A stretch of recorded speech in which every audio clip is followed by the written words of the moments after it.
Your mind is key to success. Learn best mind hacks secretly used by some of the top billionaires, like Jeff Bezos, Bill Gates, Mark Zuckerberg, Bernard Arnault, and some of the famous celebrities. Click the link in description to learn best mind hacks to get rich and to be successful in your life. Take action now. So, let's start the video. Of all the parts of our life we want to work well, perhaps the most important is lifestyle. Mr. Shoaff gave me one of his strongest concepts when he said, "Don't just learn how to earn, learn how to live." And that's what lifestyle is all about, learning how to live.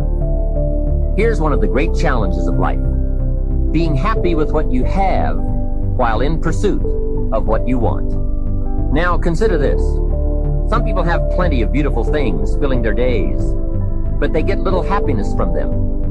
Some people have money, but they have trouble finding joy in their lives. Imagine a father wads up a $5 bill and throws it at his son, saying, "Here, if you need the darn stuff that bad, take it." Same money, poor style. And remember, it's not the amount that counts. It's the style that counts. Mr. Shoaff taught me lifestyle in those early days, starting with small amounts. He said, imagine that you're getting your shoes shined, and the shoe shine boy has done a fabulous job. You have one of the world's all-time great shines, so you pay him for the shine. Now you consider from the change in your hand what kind of tip to give him. And the question pops into your mind, shall I give him 1 quarter or 2 quarters for my neat shine? Mr. Shoaff said, if 2 amounts for a tip ever come to your mind, always go for the higher amount. He said, become a 2-quarter person. I said, what difference would that make, 1 quarter or 2 quarters? He said, all the difference in the world. If you said, well, I'll just give him 1 quarter, that will affect you for the rest of the day. You will start feeling bad. Sure enough, in the middle of the day, you will look down at your great shoe shine and say, I've got to be cheap. 1 lousy quarter. That will affect you. However, if you go for 2 quarters, Shoaff said you can't believe the feeling you can buy for another quarter. That's lifestyle. Becoming a 2-quarter person and learning to get joy from the greater person you are becoming.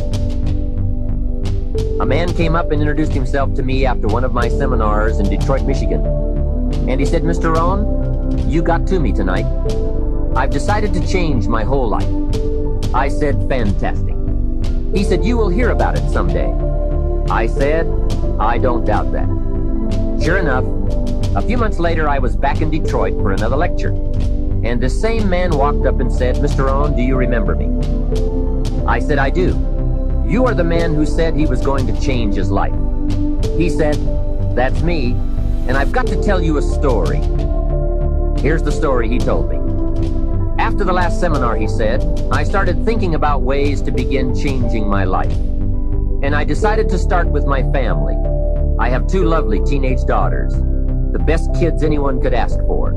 They never give me any trouble. However, I've always given them a hard time, especially as teenagers. One of the things they dearly love to do is to go to rock and roll concerts, to see their favorite performers.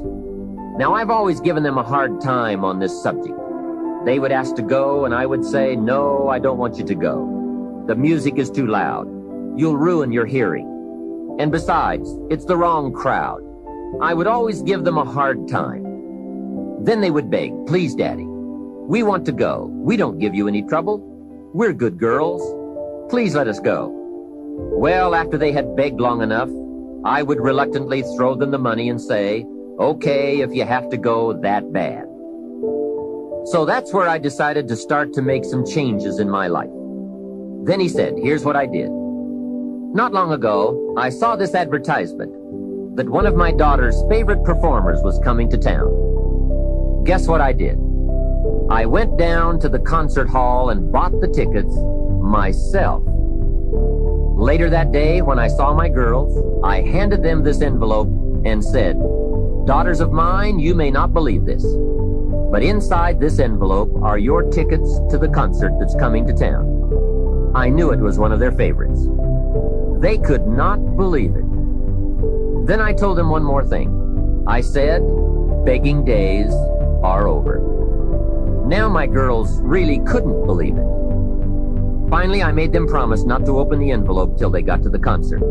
And they agreed. Now comes concert time. When they arrive, they open the envelope and hand the tickets to the usher. He says, follow me. And he starts down front. They say, wait a minute, something must be wrong. The usher looks at the tickets and says, nothing is wrong, follow me. They walk down front, 10th row, center. Now the girls really cannot believe it. He said, I stayed up a little late that night, and sure enough, around midnight, my daughters came bursting through the front door. One of them lands in my lap, the other one has her arms around my neck, and they both say, you have got to be one of the world's all-time great fathers. What a neat story. What a great example of how it's possible, with just a change in attitude and a little thought, to live the good life. Same money, different style. Remember, the challenge is to get joy from your life and what you have to share. It's not the amount that counts. It's the uniqueness, the love, and the attitude that counts. Even people of modest means can experience a sophisticated lifestyle. They simply learn to save up some of their Pepsi money for a bottle of fine wine. Don't spend all your money a quarter at a time. Save up and buy something of special value, something fine, or something that lasts, or something you are proud of, or a gift of value to give to someone special. Even with modest means, you can save your candy money for a concert. And for a sophisticated person, a few may be better than many. Better a few treasures than a house full of junk. Lifestyle is a matter of awareness, values, education, and disciplined taste. It is an art that brings joy as it's practiced, not just a subject to be studied. It is the deliberate decision to savor and enjoy all the experiences and possibilities of life. Remember, all good things are upstream. A conscious act from a unique thought. That's where the pleasure is. And the act serves as a bridge between dreams and reality. So develop your lifestyle a little more. Your style of seeing, giving, sharing, enjoying. It's not the amount that counts, but the experience of choosing to live with style. I remember saying to Mr. Shoaff one time, if I had more money, I would be happy. And he gave me some of the better words of wisdom when he said to me, Mr. Rohn, the key to happiness is not more. Happiness is an art to be studied and practiced. He said, more money will only make you more of what you already are. More will only more quickly send you on to your destination. He said, if you're inclined to be unhappy, if you get a lot of money, you will be miserable. More money will only make you more. More money will only amplify. If you're inclined to be mean, and you get a lot of money, you will be a terror. If you're inclined to drink a little too much, when you get a lot of money, you can now become a drunk because you can drink everything. So style is not more. Style is an art, a genius, a design. Lifestyle is reserved for those who are willing to study and practice the higher arts of life. Lifestyle is culture, music, dance, art, sculpture, literature, plays, concerts. Lifestyle is a taste of the fine, the better, the best. Mortimer Adler, the philosopher, says, if we don't go for the higher tastes, we will settle for the lower ones. So develop an appreciation for the fine. That is a worthy purpose. Developing an appetite for the unique things in life. Study the art and reach for the best. To have the best in the time we have available to us, that is the quest. Remember, it's not the amount, it's the imagination. My lady and I were on a trip to Carmel, California one sunny summer day to do some shopping and exploring. I stopped to have the car serviced at a gas station. This young man, about 18 or 19, I would guess, came bouncing out to the car with a big smile, and he said, "Can I help you?" I said, "Yes. A full tank of gas, please." Well, not only did he fill the tank with gas, he checked every tire, washed every window, even the moonroof, checked everything, and all the time he was working, he was whistling, singing. My lady and I couldn't believe all the service and his obvious happiness. The young man brought me the bill, and as I was signing it, I said, "Hey, you really have taken good care of us. I appreciate it." And he said, "I really enjoy working. It's fun for me. I get to meet nice people like you." We couldn't believe this kid was something else. I said, "My lady and I are going to Carmel, and we want to drink one of those $2 milkshakes on the way up there. Where is the nearest Baskin-Robbins?" He said, "That's a great idea. Baskin-Robbins is just a few blocks away." And he told us where to find it. And he said, "Don't park out front. Park around to the side so your car won't get hit." What a kid. So we drove to Baskin-Robbins, walked in, and checked the flavor board, and ordered milkshakes. However, instead of ordering 2 milkshakes, we ordered 3. Then we drove back to the station. The young kid dashes out to the car again and says, "Hey, I see you've got your milkshakes." I said, "Yes, and this one is for you." When I offered it to him through the window, he couldn't believe it. He said, "For me?"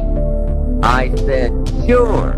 With all the fantastic service you gave us, I couldn't leave you out of the milkshake deal."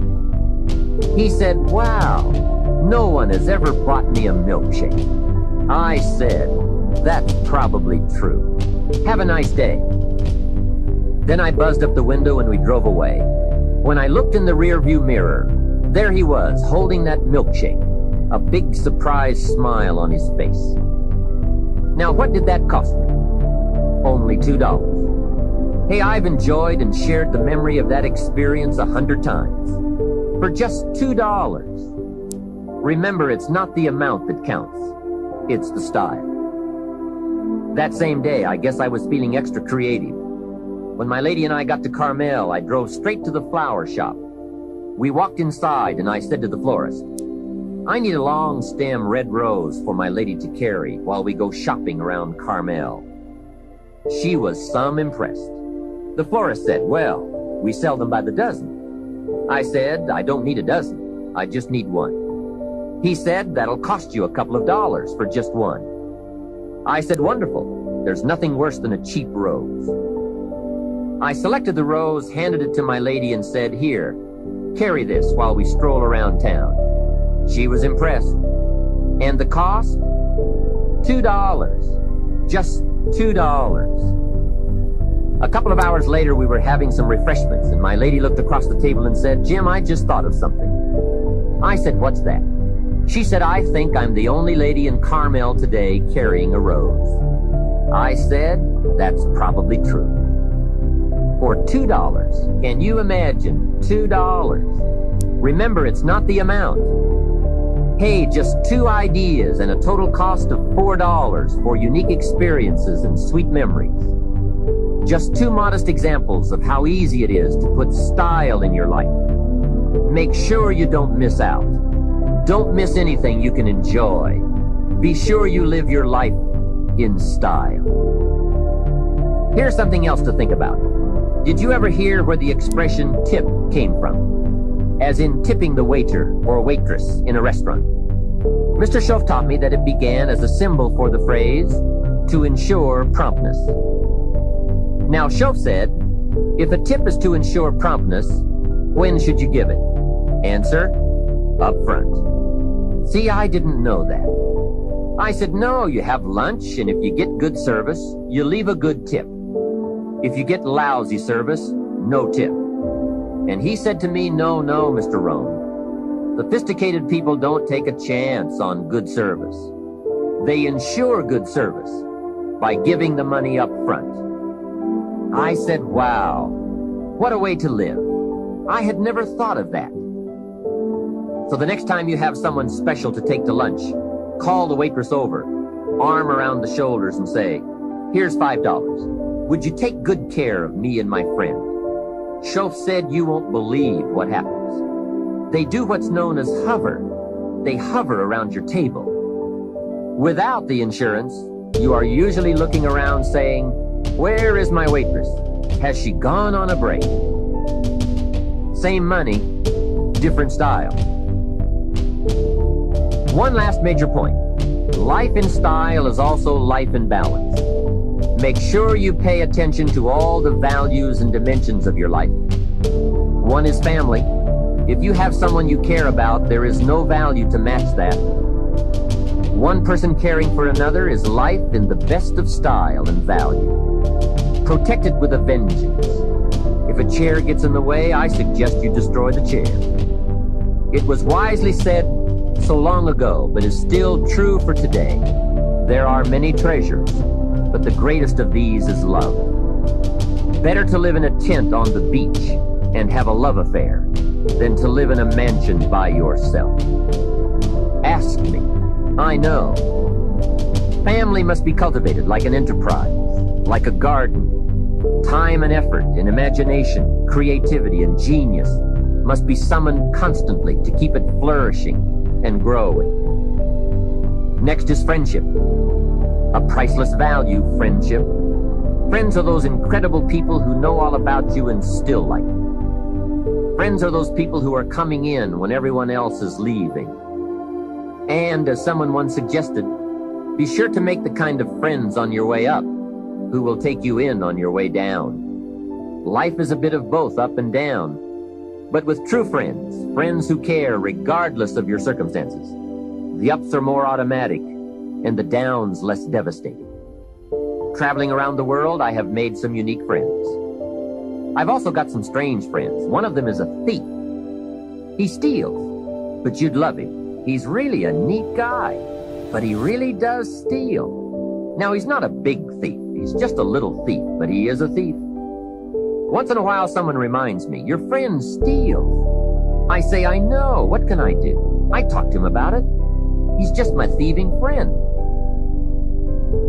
I do have one very special friend, though. If I was stuck in a Mexican jail and accused unduly, I would call this friend. Guess why I'd call this friend?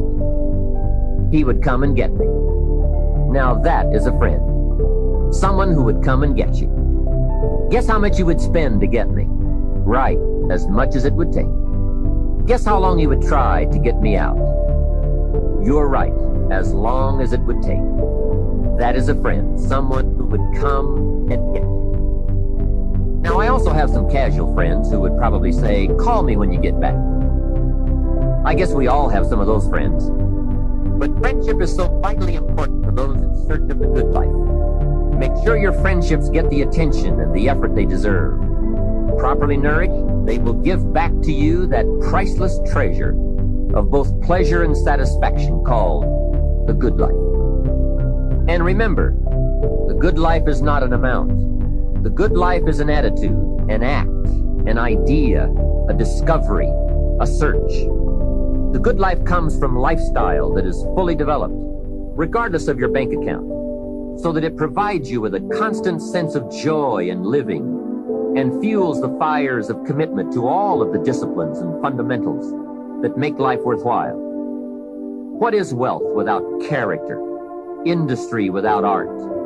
Quantity without quality? Enterprise without satisfaction? Possessions without joy? Become a person of culture to add to the whole culture, for we are most certainly a product of all the values of our community and country. Become that person of unusual substance that brings an added measure of genius to the whole, so that our children and the children of many will be the beneficiaries of the treasure.